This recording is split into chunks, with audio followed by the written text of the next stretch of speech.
Some doors creak a little when they open, not because they're old, but because no one's really listened to them in a while. You see, a front door doesn't just separate the world inside from the chaos outside. It speaks, quietly, continuously. And in many homes, it's been trying to say something for years. The energy you're looking for never made it in. Pause here with me, not at your hallway, not at your closet of crystals or a room diffuser humming softly in the background. Right now, I want you to stand with me, just outside the door. Yes, that one. The door you've walked through hundreds of times, arms full of groceries, keys jingling, head spinning with work or dinner plans or missed calls. That space where your home begins and the world ends is not just a passage, it's a portal. And the truth is, most people don't treat it like one. I've spent over 2 decades walking through homes in quiet suburbs, bustling cities, in serene mountain towns. Whether it was a multi-million-dollar estate owned by a Silicon Valley investor or a 1-bedroom apartment housing a single grandmother, the story was often the same. Cluttered entrance, stagnant flow, and a sense of low-grade resistance they couldn't explain. Money isn't staying. My kids don't feel calm here. Everything feels harder lately. And almost every time I found the same culprit, an entryway that was unconsciously pushing life away.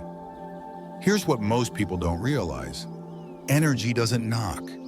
It doesn't wait for permission. It follows alignment. And if your entrance doesn't invite it in with clarity, welcome, and respect, it simply moves on. That energy of prosperity, peace, new beginnings, it skips the homes that feel blocked. It drifts toward the ones that whisper, "Come in, we're ready." And that's exactly what today's video is about. We're not here to talk about furniture Feng Shui or ancient legends passed down by monks in distant lands. We're here to talk about you, about the doorway you cross every single day, and how it's shaping more of your life than you think. Because the space outside your front door is not just where delivery drivers leave packages. It's where your energy gets filtered, colored, charged, or depleted. It's the first impression the universe gets when it checks in on you. So let me ask you this. Is that space silent, dusty, or confused? Or does it speak in symbols of welcome, protection, and purpose? Now, I want you to stay with me until the end of this video, because what I'm about to share isn't a list of tips. It's a shift in mindset, a new lens. I'll guide you through what to place, what to remove, and what to reimagine right outside your front door. From the humble doormat you forgot to clean, to the poignant that might be missing beneath it, from the plants that silently uplift to the forgotten clutter that speaks decay. I'll walk you through it all, piece by piece, energy by energy, and I promise you, this is not about being perfect. It's about being intentional. Once you begin to care for this space with presence, with reverence, you'll feel the difference. You'll come home, not just physically, but energetically. Your mind will quiet a little faster. Your relationships may soften, and your opportunities may just stop passing you by. And before we step into that space together, before we tune in to what your front door is truly saying, may I ask for something small? If you believe in what New Day Mindfulness stands for, if you found even a single insight helpful in one of our past videos, please take just a moment to tap that like button, hit subscribe, and maybe even share this with someone whose home could use a little more peace. It's the quiet acts of support like yours that allow me to keep showing up week after week, pouring thought and care into content that I hope nourishes not just your house, but your spirit.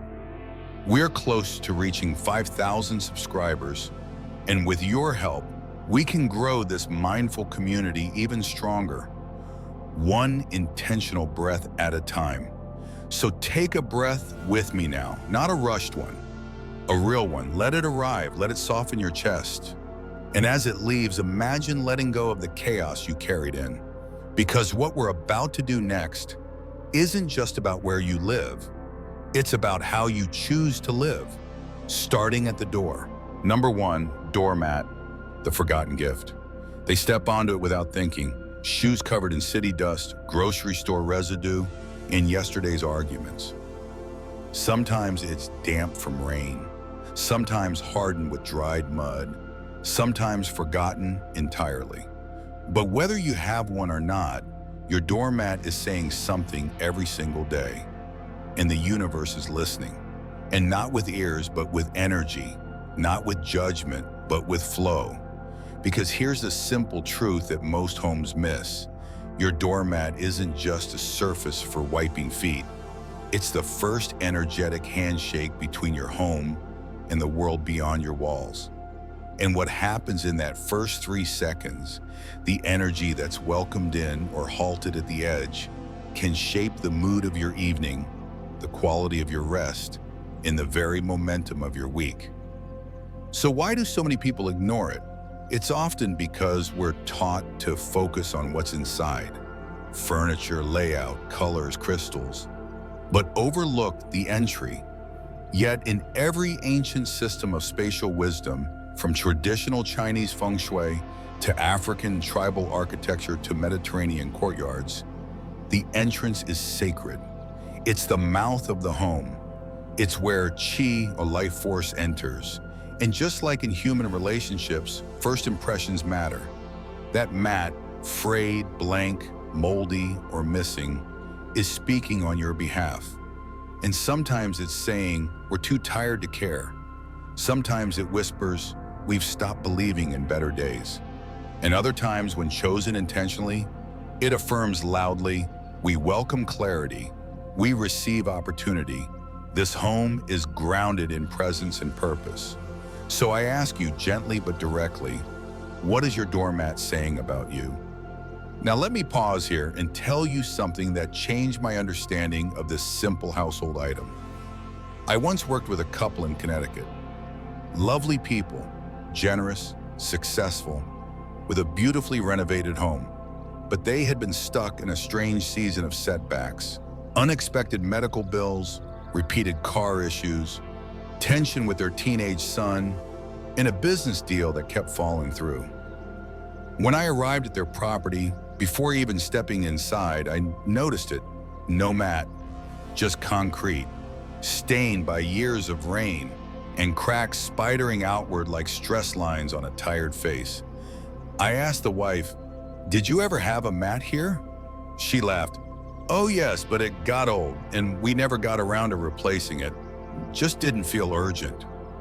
And yet their lives had started feeling chaotic, unanchored. And the first signal of that energy imbalance was right there at the threshold. Let's get practical for a moment.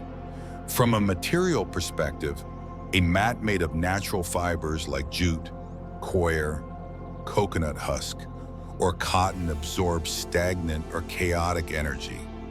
Just like natural materials in architecture allow breathability, so too does a doormat made from the earth ground the incoming flow. Think of it like the bark of a tree, weathered, alive, protective. It invites in what's clean, what's calm, and diffuses what isn't.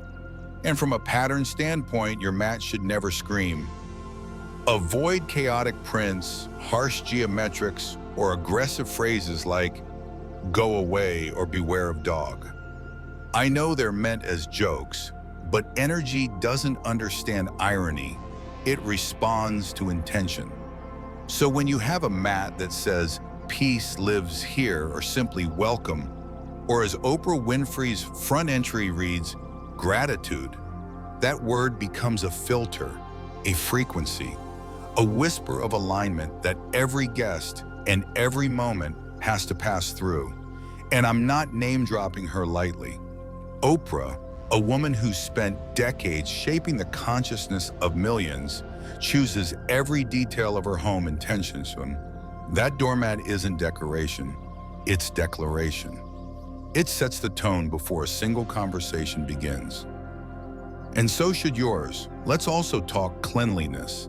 A doormat, much like a ritual bowl or sacred altar, must be maintained. When it's caked in dirt or soggy from last month's storm, it clings to what should be cleared. Energy doesn't just get blocked by walls, it gets trapped in layers of dust, of neglect, of things that should have been thrown away. So here's your practical assignment. Clean your mat every week. Shake it out under the morning sun. Wipe it down with a damp cloth and a drop of essential oil. Lavender for calm, cinnamon for vitality, lemon for clarity. And every 12 to 18 months, replace it. Not because you're wasteful, but because its job is exhausting. Just like we shed old clothes that no longer reflect who we are, our doormats must evolve with us. They catch so much, not just dirt, but energy. And when they're worn, it's a sign your foundation is asking for renewal. You might be wondering now, but I live in an apartment. I don't have a traditional front porch. Does this still apply to me? And the answer is unequivocally yes. Whether it's a high-rise loft or a modest studio, your entry still holds the same power. Place a small mat inside your door if you can't place one outside. And if both are allowed, even better, double the filtration. Let the outside mat ground the chaotic world beyond, and the inside one remind you of your own sacred space. You are creating a passage, not just physical, but psychological. A way of saying, I step from noise into nourishment. Let me tell you about another client, this time a publicist in Los Angeles. Brilliant woman, dressed impeccably, home style to perfection, neutral tones, curated bookshelves, calming art. But her entrance, a black rubber mat from a hardware store, functional, cheap, forgotten. When I asked her why, she said, I guess I never thought it mattered. It's just a mat. But this woman was struggling to build meaningful client relationships. People admired her work, but didn't stay. Opportunities arose, but dissolved. The common thread? Her energetic entry was sterile, uninviting. After we replaced that mat with a soft core one that read, Come As You Are, everything shifted. New client retention shot up. Friends lingered longer. She even met her now fiancé on her front step. Coincidence? Maybe. But as someone who's seen these patterns unfold for decades, I can tell you, when energy is welcomed, people follow. So let's return to you now. As you think about your current doormat or lack thereof, pause for a moment and imagine the last 5 people who crossed your threshold. What message did they receive before they even knocked? And more importantly, what message did your own subconscious receive? Because here's the part we rarely acknowledge. We enter our own homes too, and we step over that mat every day. And with each pass, we're reminding ourselves of who we are or who we've stopped trying to be. That's why this isn't just decor, it's direction. Now you might be tempted to skip this section, thinking, this is too simple, it's just a mat. But let me offer you this. Simplicity is the gateway to the profound. In Feng Shui, the smallest adjustments often lead to the biggest energetic shifts. Because we're not changing the object, we're changing our relationship to it. And when that shift occurs, when you begin to choose every detail with intention, your life starts to feel chosen too, more aligned, less accidental. So here's your challenge for the week. Look at your entryway, really look. Is it speaking clearly or is it mumbling through years of neglect? Is your mat clean, grounded, beautiful, intentional, or is it silent, forgotten, and tired? Because the moment you refresh this space, the energy that enters will carry that message into every room of your home. Let me close this section with one more bold truth, and it's this. Your front mat is the most overlooked, yet easily corrected point of energetic friction in your home. It costs little, takes minutes to update, and yet it holds the power to shift the tone of your entire environment. You don't need incense or statues or mantras to begin real Feng Shui work. You need a mat, a message, a threshold that honors the life you want to live. And it begins right here, where the world meets your world. Number 2, metal money, symbolizing stability.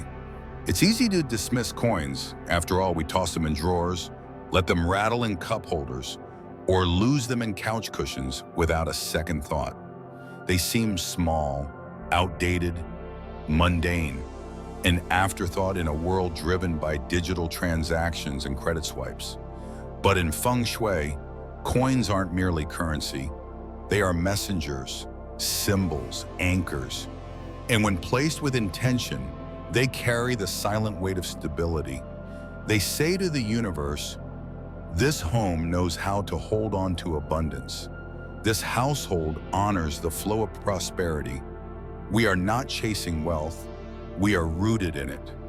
In a world that often feels volatile and unpredictable, that message alone is a magnetic shift.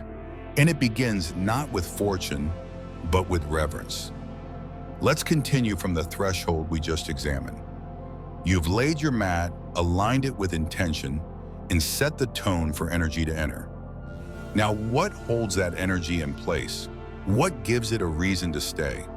Coins. Funny but profound, these pieces of metal do more than reflect light. They reflect legacy. They bridge the tangible and the symbolic, the past and the present, the desire and the discipline to hold on to what matters most. And when we place them beneath our doormat or beside our entrance, we're not hoping for money. We're declaring a relationship with money that is calm, confident, and sacred. In classical Feng Shui, metal governs precision, clarity, and resilience. But more importantly, it attracts the water element. And water, as every serious practitioner knows, is a symbolic river through which wealth flows. Just as water nourishes a field or carries a boat to its destination, financial energy flows best when supported by structure. And metal provides that structure. It gives weight to intention. It says, you may come, but you will not drift. You will stay, you will grow.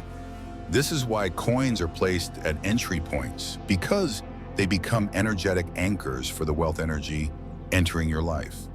But this isn't just about grabbing spare change and tossing it under your mat. That's noise, not signal. In Feng Shui, the selection of coins is an act of memory, an act of meaning.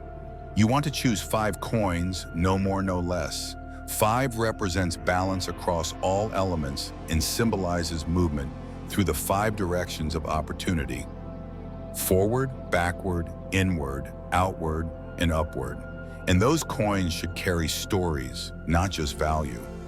Choose coins that hold emotional weight, perhaps from a trip that changed you, a city where you felt most alive, or a country that reminded you who you truly are. Some of the most powerful placements I've ever seen involve vintage coins passed down from a grandfather's coat, or foreign coins a student brought home from studying abroad. These weren't just tokens, they were time capsules, carrying the energy of moments when life felt expansive and full of possibility. I once worked with a retired U.S. Navy veteran living in rural Virginia. A quiet man, meticulous, deeply proud of his family and his service. But after retirement, life had turned quiet in all the wrong ways. Financial stress, communication breakdowns with his teenage son, and a subtle sense that the world had moved on without him. In our session, he showed me a small silver coin that his father had carried during World War II. "It's silly," he said, "but I've kept it with me all my life.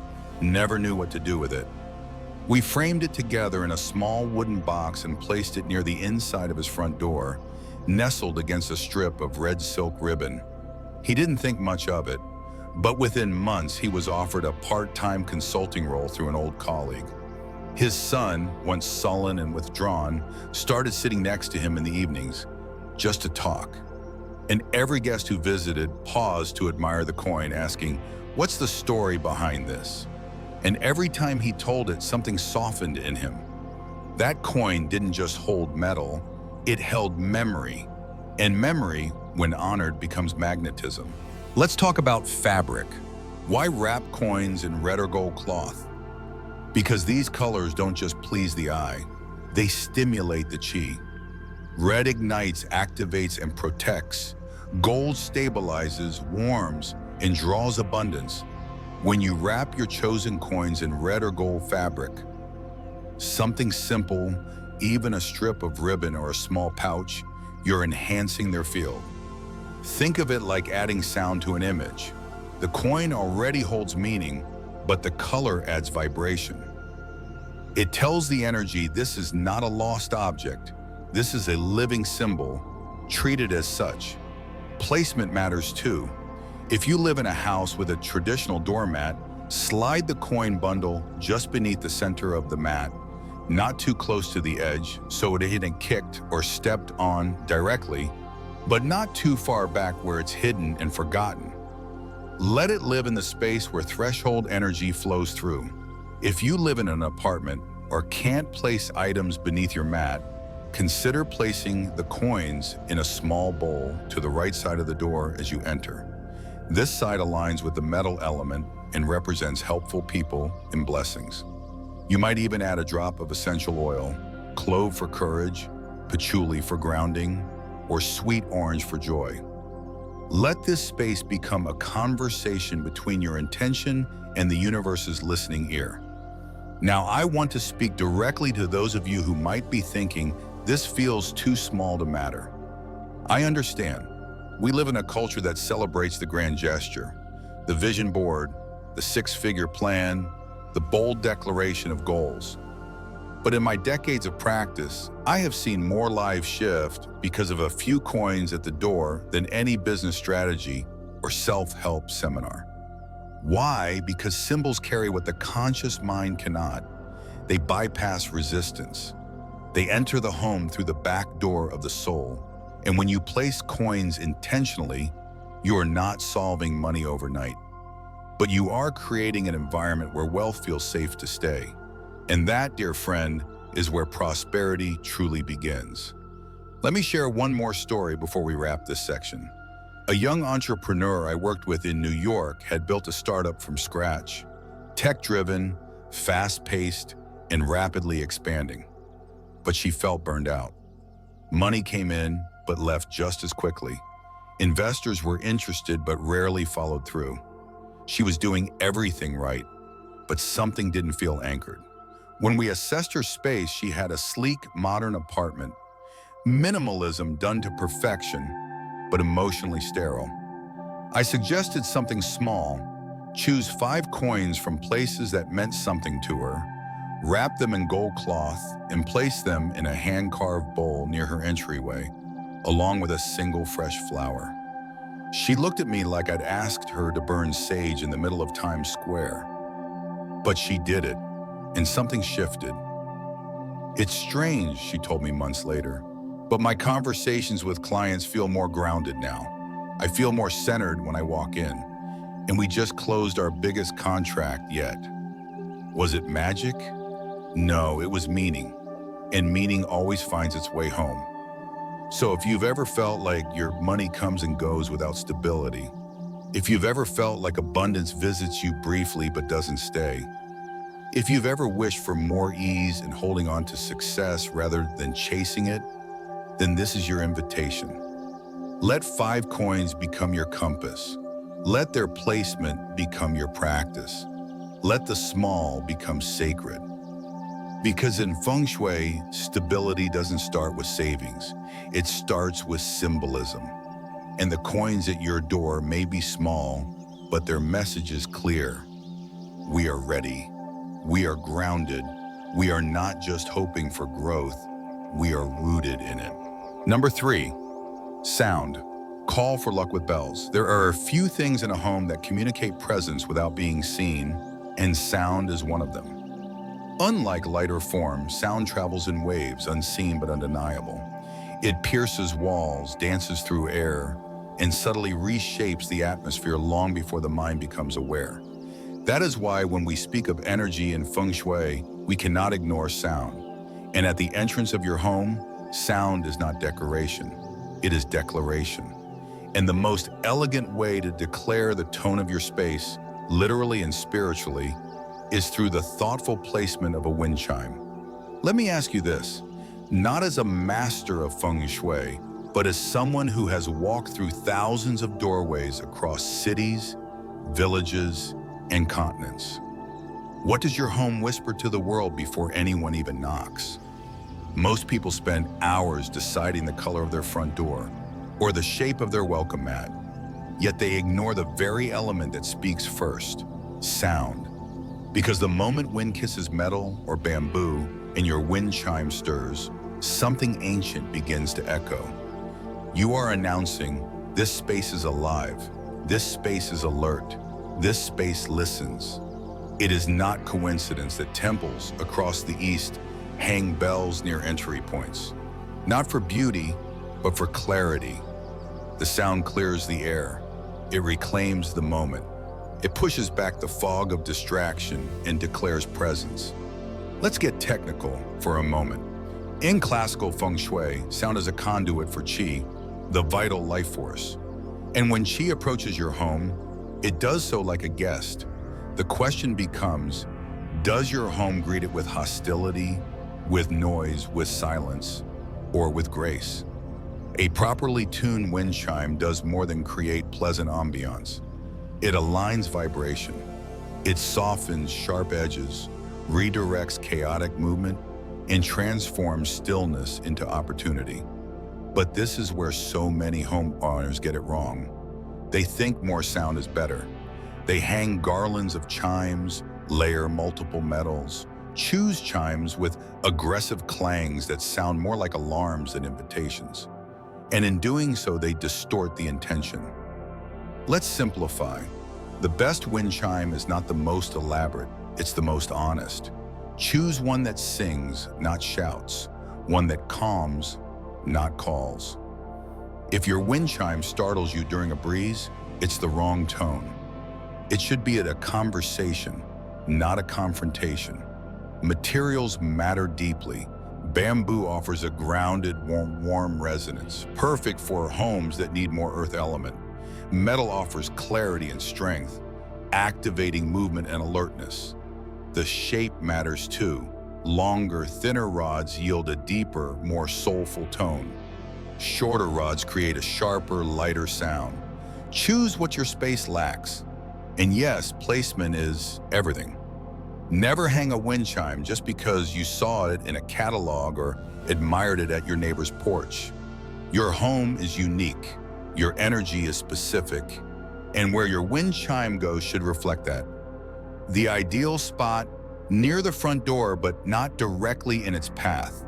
It should catch the wind gently, not be battered by it. Think of it as a greeter, not a guard. If you have a porch or awning, hang it from the inner corner, facing out toward the incoming qi. For apartment dwellers, place a small bell on the inside of your doorknob. The sound as you open and close the door becomes your declaration. This space matters. This moment is sacred. Let me pause here to share a story. A student of mine, a software engineer in San Francisco, came to me with a problem he couldn't quite name. His home was quiet, well-designed, even filled with good light, but something felt off. He said the energy felt indifferent, like his home was waiting but never quite waking. I asked him what greeted him every day when he walked in. Silence, he said. No scent, no movement, no sound. We added a single brushed brass wind chime to the entry corner of his balcony. Low, warm tones, nothing elaborate. Within weeks, he reported a difference, not just in how his space felt, but in how he showed up in it. He said he felt welcomed, like his home was no longer passive, but participatory. The sound was subtle, but the shift was seismic. Let's return to you, because this isn't about decor, it's about declaration. Sound is the fastest way to influence mood. Neuroscientists have long studied how frequencies impact brainwaves. Low, consistent tones calm the nervous system. High, chaotic tones trigger alertness or even anxiety. Your wind chime is a frequency filter. You get to choose whether you amplify serenity or signal stress. And once you choose, your entire household responds. Children calm faster, pets settle quicker, guests speak softer. You'll notice it. And once you do, you'll never unhear the power of presence. Now let's talk symbolism. In many cultures, bells and chimes were used to ward off evil, not just because of superstition, but because sound disrupts stagnant energy. In Chinese tradition, the ringing of a bell is akin to sweeping with vibration. It clears, it renews. And if your home has held sadness, tension, or confusion in its walls, a properly placed chime can become a gentle exorcism, not of spirits, but of stale stories. It says, "That was then, this is now." It punctuates silence with rebirth. Maintenance, though, is key. Never let your chime become dusty, tangled, or neglected. A tangled chime is a tangled mind. A rusted chime reflects neglected intention. Clean it monthly, let it sparkle, let it move freely. And if it breaks, don't tape it together, replace it. Chimes are not heirlooms, they are messengers, and messengers must be clear to be heard. Let's now address one of the most overlooked aspects, sound identity. Every home develops a sonic fingerprint over time. Creaks, hums, distant traffic, refrigerator whirs, all these create an invisible melody. A wind chime is your chance to insert clarity into that symphony. It's the tuning fork of your environment. It calibrates not only what comes in, but how you feel within. And to those of you thinking, "But I live in a place with no wind," let me offer this. Intention finds a way. You don't need a hurricane to create movement. You need presence. A small fan, a gentle knock, even the breeze from opening your front door can activate a properly hung chime. And if all else fails, a handheld bell rung once every morning by the door will do just as well. Ritual creates resonance. Some of the most powerful leaders I've met, entrepreneurs, creatives, healers, have told me their homes always hum. They describe walking in and feeling as if the space is already working on their behalf. I ask them their secrets, and often they mention sound. One CEO in Boston keeps a Zen bell near her foyer. She taps it gently every evening before switching from work to home mode.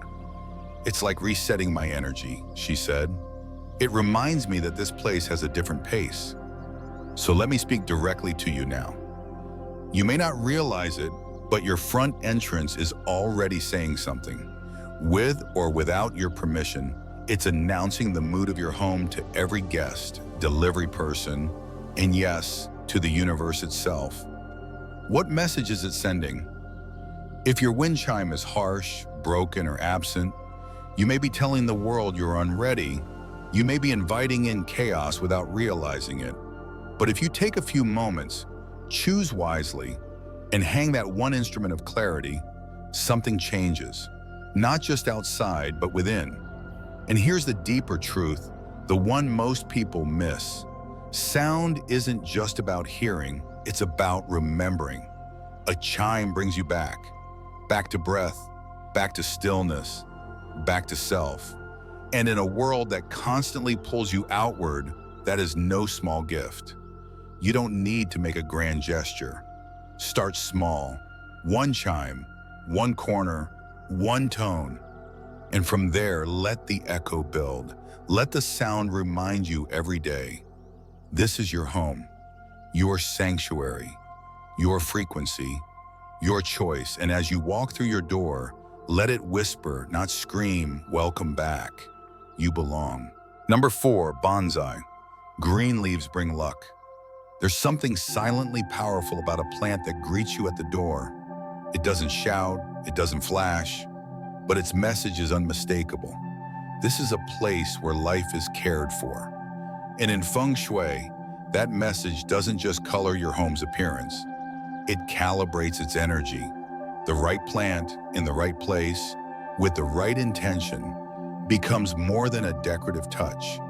It becomes a spiritual signal, a vibrational green light that tells the universe, this home is open to life, to opportunity, to connection. This might seem like a small thing, but I invite you to pause for a moment and really ask yourself, what do people feel when they walk up to your front door? Do they feel welcome? Do they sense freshness, vitality, and clarity? Or do they unconsciously tighten their chest, feeling that something is just a little off? That subtle difference is not imagined. It's energy, and plants are one of the most direct, living translators of that energy. Let's go deeper.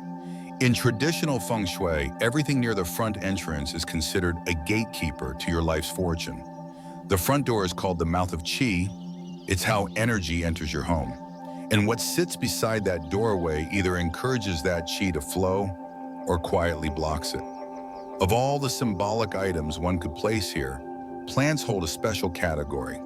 They are not passive like furniture. They are not mechanical like wind chimes. They are alive. And anything alive carries intention. That's why throughout centuries and across cultures, we see plants as emblems of renewal, fertility, abundance, and health.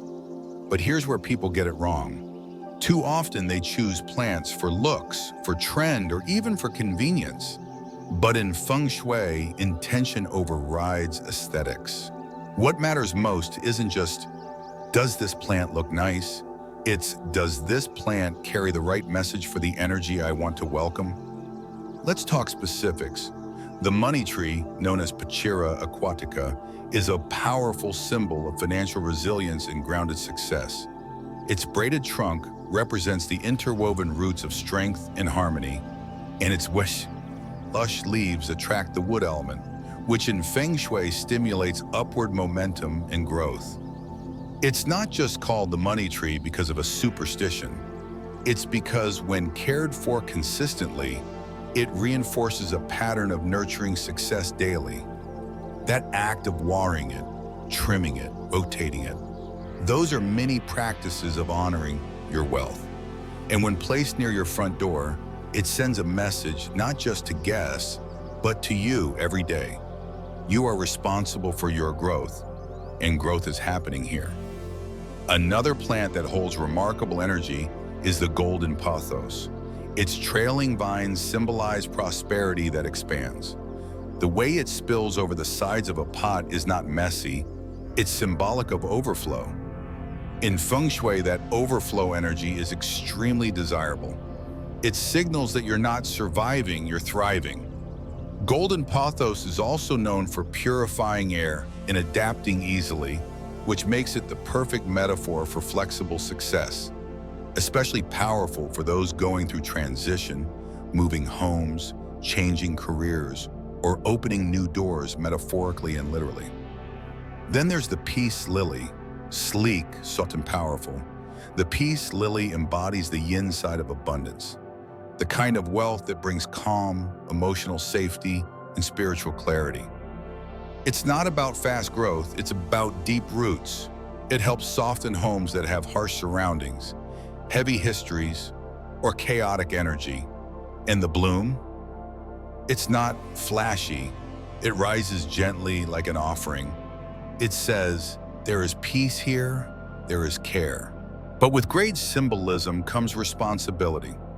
Many homes sabotage their own front door energy with one simple mistake: poor plant health.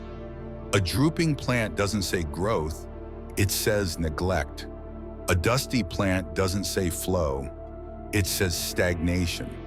A cactus or spiky succulent doesn't say openness, it says defense. And here's a truth that may surprise some people. Artificial plants, even beautiful ones, carry no qi. In Feng Shui, life begets life. And fake plants, no matter how expensive, cannot nourish energy. They are static, and stagnant energy invites delay, blockages, and misalignment.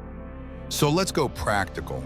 If you choose to place a plant near your front door, It must meet 3 standards. 1, it must be real and alive. 2, it must be healthy. 3, it must be intentional. And once chosen, that's when the real ritual begins. Wipe the leaves weekly with a damp cloth, not just for dust, but as a sign of respect. Rotate it so every side receives light. This encourages balanced growth. Water on a schedule, not just when you remember, because consistency is currency in the energy world. That weekly care isn't just for the plant, it's a practice for you. It's a message to your subconscious. I tend to growth. I prioritize energy. I respect what I invite in. And here's where I want to share something personal. Years ago, while consulting for a high-profile creative executive in Los Angeles, I noticed that although her home was luxurious, her front entrance felt flat. There was no sense of welcome, no vibrancy. She had a tiny cactus on a side table and 2 empty modern planters, bare. When I asked about it, she said, "I'm too busy. I travel all the time." But her life also felt like that, dry, sharp, and disorganized. We replaced the cactus with a peace lily and added a large golden pothos in a brass stand. Within 2 months, her mood improved, her schedule became more intentional, and her relationships began to stabilize. She didn't believe it at first, but she said, "Every time I come home, it just feels easier." And that's the power of plant energy. It doesn't demand, it simply invites. And over time, that invitation changes everything. In fact, many of today's high-performing individuals have embraced this quietly powerful tool. Take Arianna Huffington, founder of the Huffington Post and Thrive Global. She speaks often about the importance of psychological safety and restorative spaces. And do you know what she keeps near her front entrance? A money tree. Not because she's superstitious, but because she believes in visual anchors for energy. She understands that the environment we return to each day is either building us up or wearing us down. And something as small as a healthy, vibrant plant can reset your entire nervous system. So as you walk through your home tonight, take a moment and look at what greets you at the door. Not just what others see, but what you absorb. Is there color? Is there life? Is there softness? Or is there an energy of stress, neglect, or busyness? Because here's the truth. The way we design our entrances is the way we enter our lives.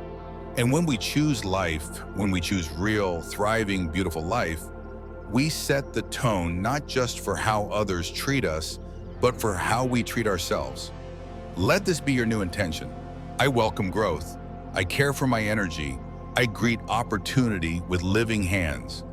And let your plant be your partner in that. Silent, steady, supportive. Because a plant is never just a plant. It is a whisper of life saying, this home is sacred, this person is ready, this path is alive. Number 5, sense that seal intent, oils and incense as energetic codes. It always starts before the eye sees, before the ear hears. It begins in silence with a breath. The moment you or a guest steps near your threshold, your home is already speaking, but it doesn't speak in words. It speaks in something far more primal, more instinctive, scent. And the question is, what is it saying? Because whether you realize it or not, the air around your entrance is constantly imprinting emotion, expectation, and memory into everyone who crosses it. This is the quiet power of aromatic Feng Shui, and it's one of the most underestimated forces in transforming your home's destiny. Let's be clear, we're not just talking about something that smells good. We're talking about the energetic coding of space, about how a single drop of oil, when used with intention, can completely rewrite the frequency of your entryway. That's not an exaggeration. That's neurobiology, scent psychology, and energetic resonance, working in tandem. Think about it. Your olfactory sense is directly tied to the limbic system in the brain, the area responsible for memory and emotion. You can forget a name, a face, even a voice, but scent lingers. it stays with us. It roots itself into our emotional wiring. That's why hospitals, luxury hotels, elite spas, and even therapy offices spend thousands of dollars curating the right smell, because scent makes people feel safe, or not, grounded or not, welcome or not. And the same is true at your front door. So let me ask you plainly, when you breathe in at your entrance, what do you feel? Freshness, warmth, calm? Or does the air feel blank, stale, or even tense without knowing why? Most people overlook this layer entirely. But this isn't just fragrance, it's frequency. If your front entrance smells like care, warmth, and peace, then your entire home already begins with those energies. But if your doorway carries no scent, or worse, a confusing one, then you've let the universe guess your intention. And in Feng Shui, guessing is where energy becomes misaligned. That's where things slip, and you don't even see it happening. One day the mood in your home changes. People feel more rushed, agitated. Decisions don't land, conversations tighten. And yet the furniture is the same, the layout is unchanged. Even the colors haven't moved. So what's different? The frequency, the invisible atmosphere that surrounds you daily, but that you stop noticing. That's why I want you to reclaim your entrance, not just visually, but aromatically. You don't need to build anything. You don't need to renovate, but you do need to choose a scent that reflects your intention and place it at the very edge where outside meets in. It can be a stone diffuser tucked near the corner, a piece of cloth laced with essential oil and hidden just beneath the threshold, a reed diffuser placed low near the baseboard, even a handkerchief in a small basket with a personal blend. The method is flexible, but the meaning must be fixed. You must choose the scent with awareness. Let's break it down. If you're welcoming a new chapter in your life, perhaps a new job, a move, or a awaited reset, then lemongrass is your friend. Its sharp, citrusy note slices through stale energy and whispers, "This is a fresh start." It's used in many Southeast Asian cultures, not just for cleaning, but for clearing energy, doubt, and fear. If your home has felt too stagnant, too silent, too repetitive, lemongrass reintroduces momentum. If your goal is peace, true, deep, non-performative peace, then lavender is your anchor. Lavender doesn't demand attention. It holds space.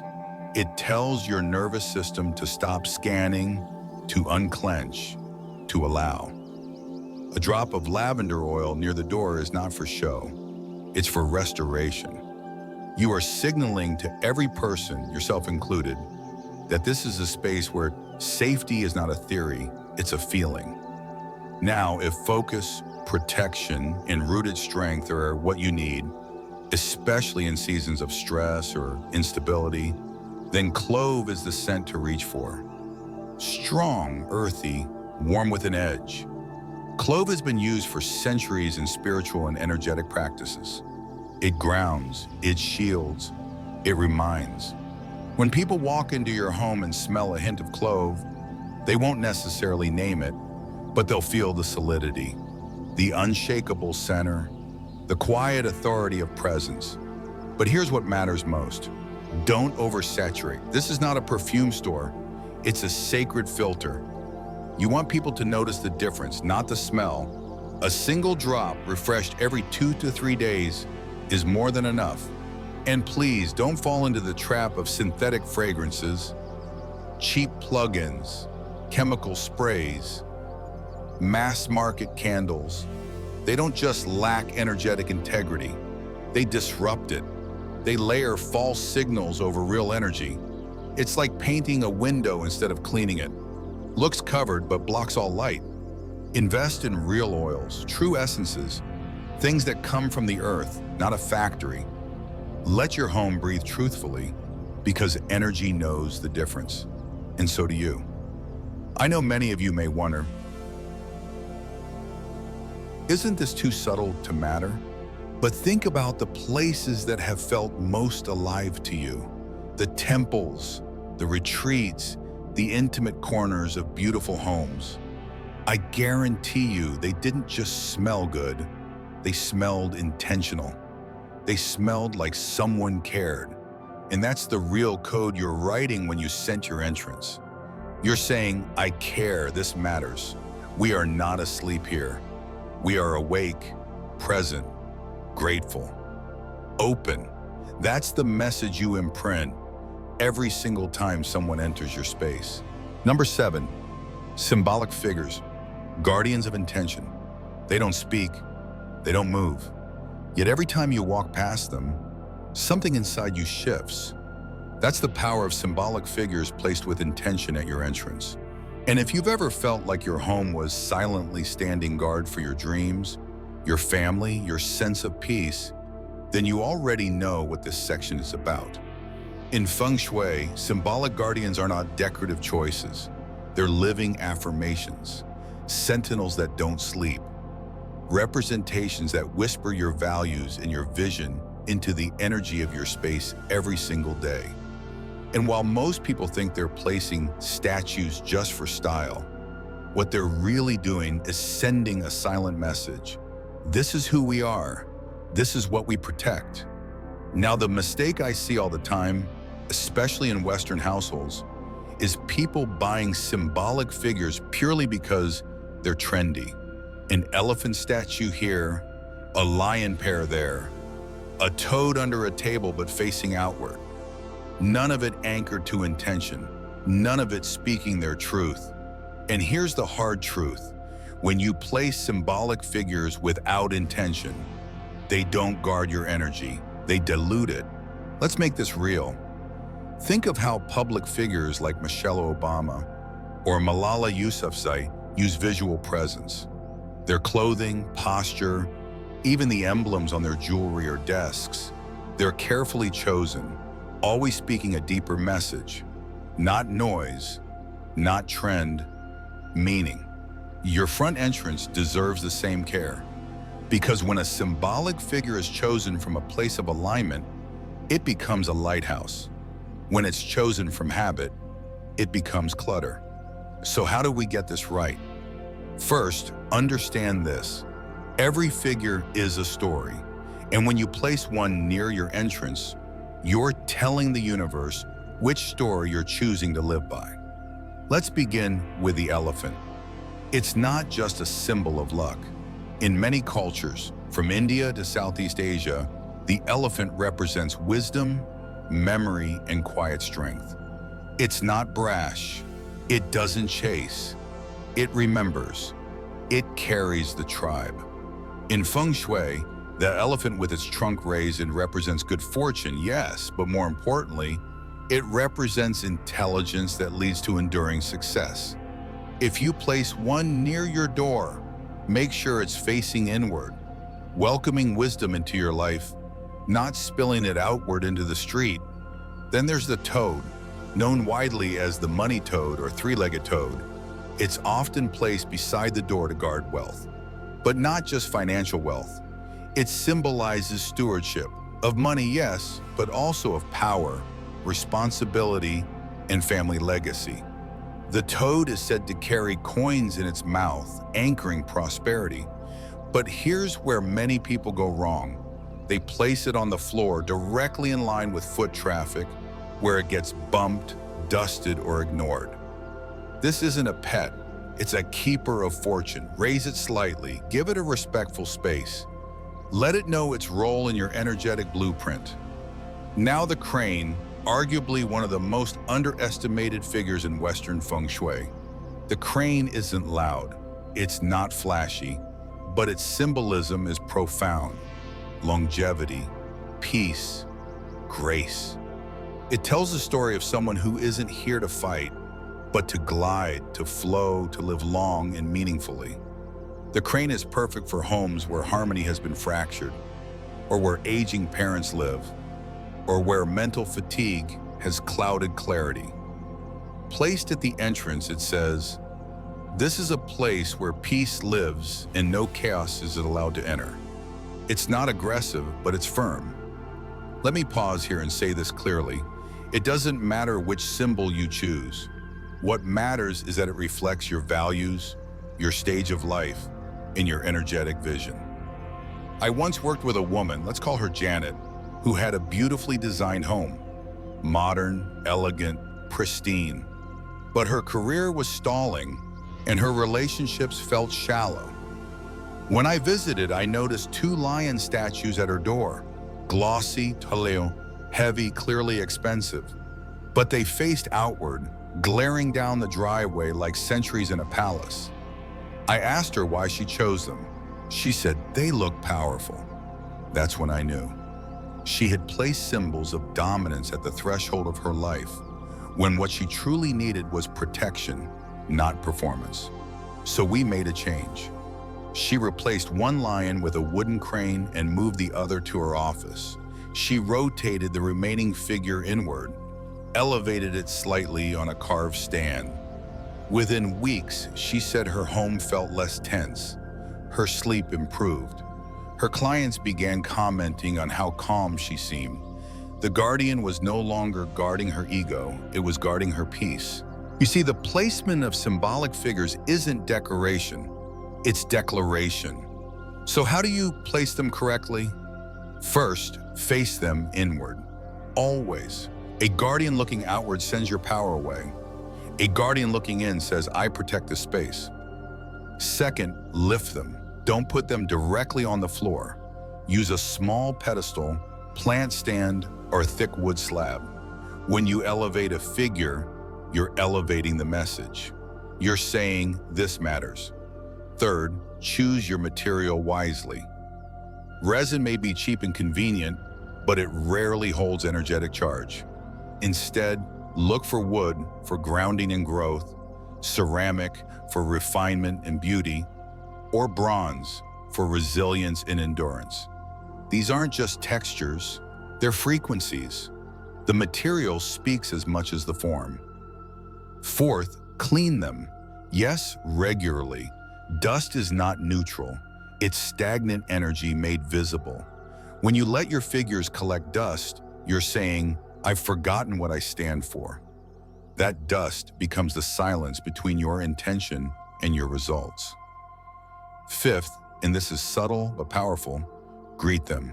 Even once a week, as you pass them, pause them, place a hand on the figure, whisper a word of intention.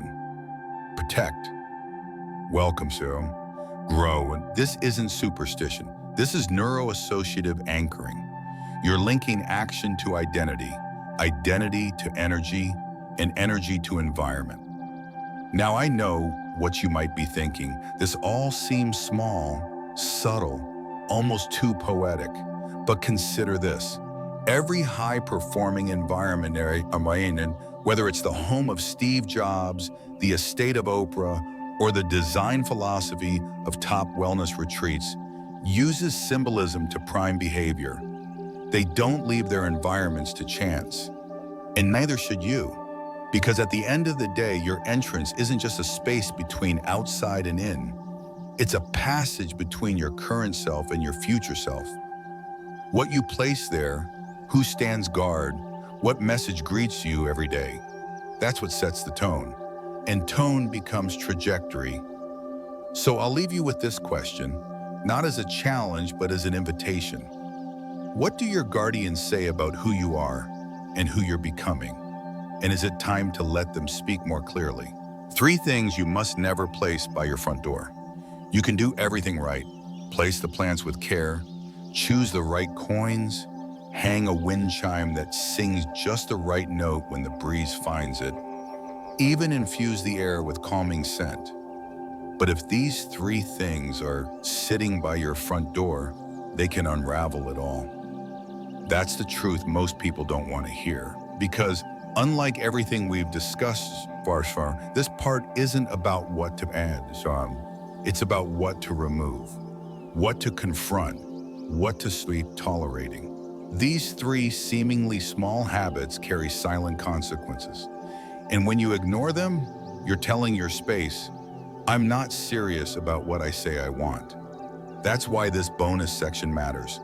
Because most viewers, yes, even the most mindful ones, are guilty of at least one of these.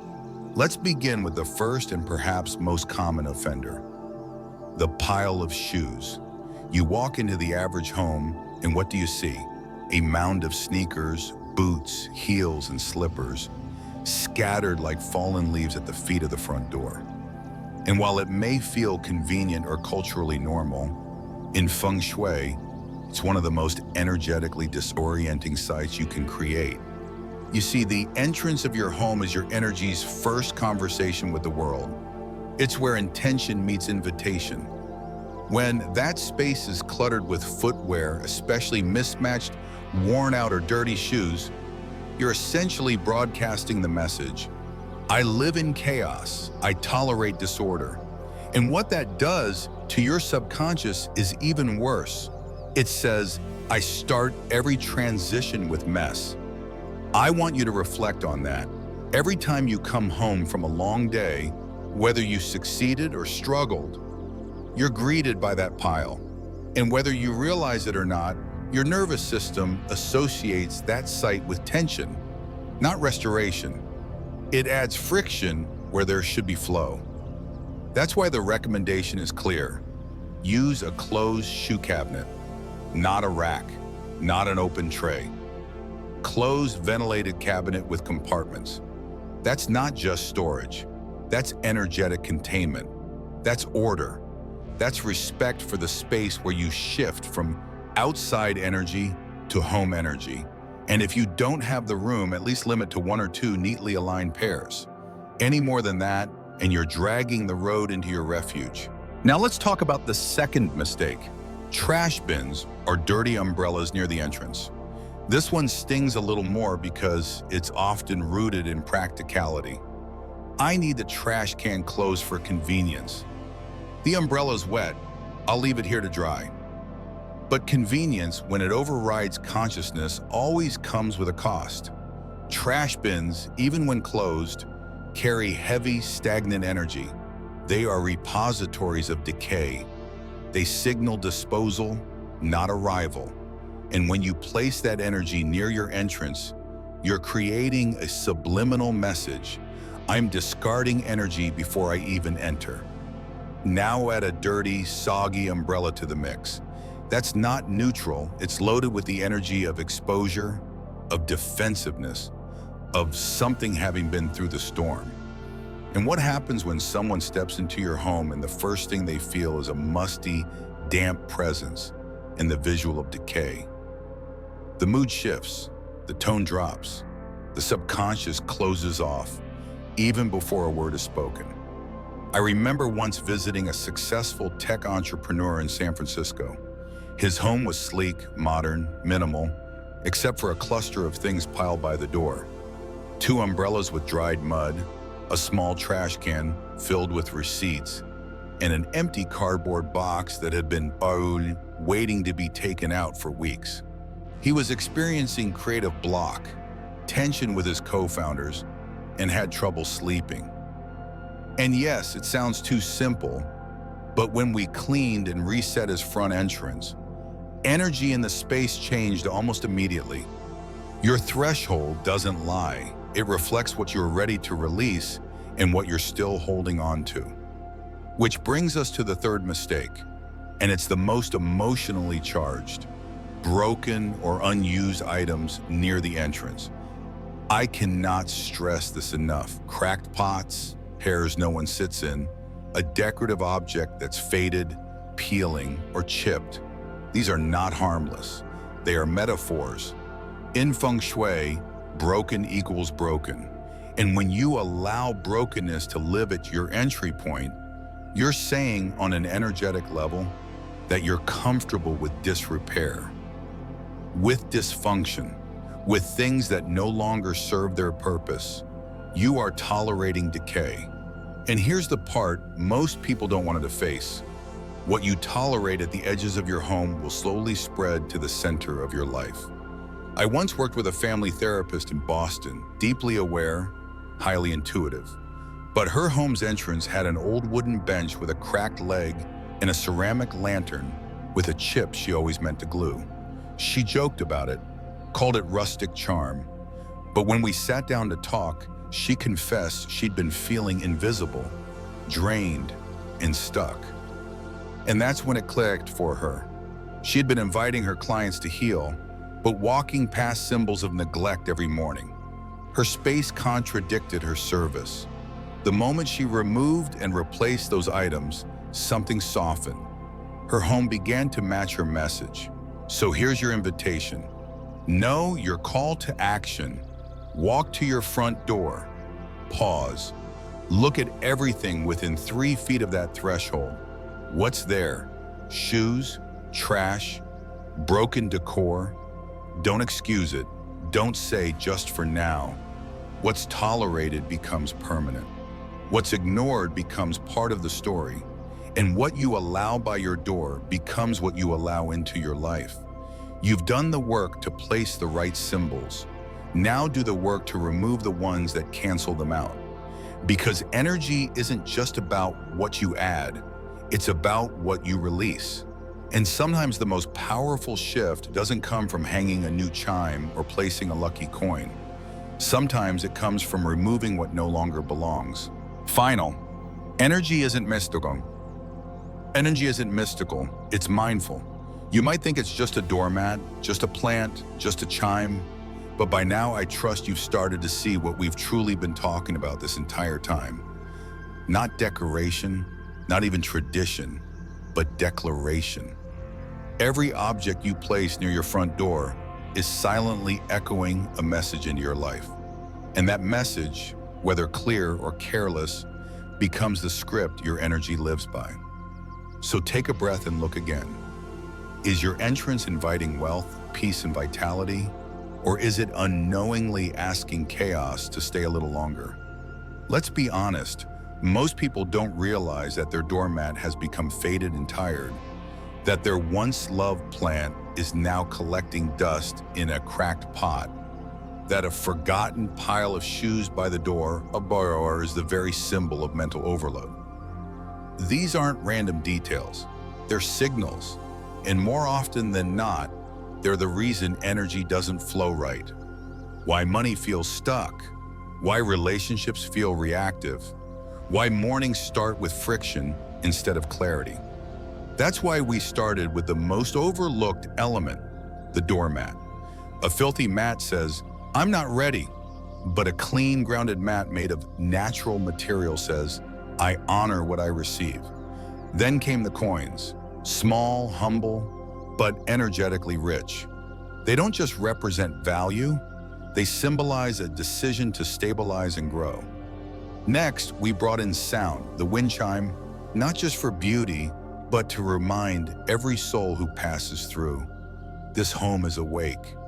Then scent, the invisible welcome, subtle yet unforgettable. Just a few drops of lavender or lemongrass, and suddenly the whole home remembers peace. And we didn't stop there.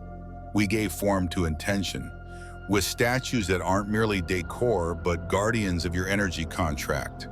And of course, the plant, living, breathing affirmation that your home chooses growth, care, and life.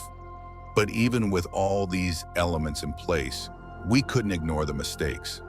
The bonus section reminded us, if you're leaving broken chairs by the door, storing trash bins in plain sight, or letting unused umbrellas and scattered shoes pile up, you're sending a message of neglect, not abundance. It's not about perfection, it's about presence. Because energy isn't mystical, it's mindful. And mindfulness, true mindfulness, isn't about rituals you don't understand. It's about returning to what you already know deep inside, that the way we enter a space reflects how we're choosing to enter life itself. Your front entrance is not neutral. It's either supporting you or subtly standing in your way. And the beauty is, you get to choose. So tonight, after watching this, I invite you to take 5 minutes, go to your door, stand there, look closely, not just with your eyes, but with your intention. Ask yourself, what is this space saying on my behalf? What am I ready to release? What am I finally ready to receive? Because if you walk through a door that feels like a welcome, your entire day shifts. And if you return home to a space that reflects love, order, and clarity, the chaos of the world doesn't stand a chance. That is the mission of this channel, New Day Mindfulness. Not just to show you objects or give you tips, but to help you see what your home is already trying to tell you. To remind you that Feng Shui is not about superstition, but about setting yourself up for grace. Not someday, but today. And if this video resonated with you, if something here helped you pause, reflect, or even shift one small thing in your space or your spirit, then I kindly ask you to give it a like, share it with someone you care about, and subscribe to this channel. Let's reach 5,000 followers together so that I can continue sharing more grounded, healing, and practical content with you. Because you deserve a home that feels like hope, a door that opens to peace, and a life that flows, not because of luck, but because of alignment. That is our practice, that is our promise, and that is our new day.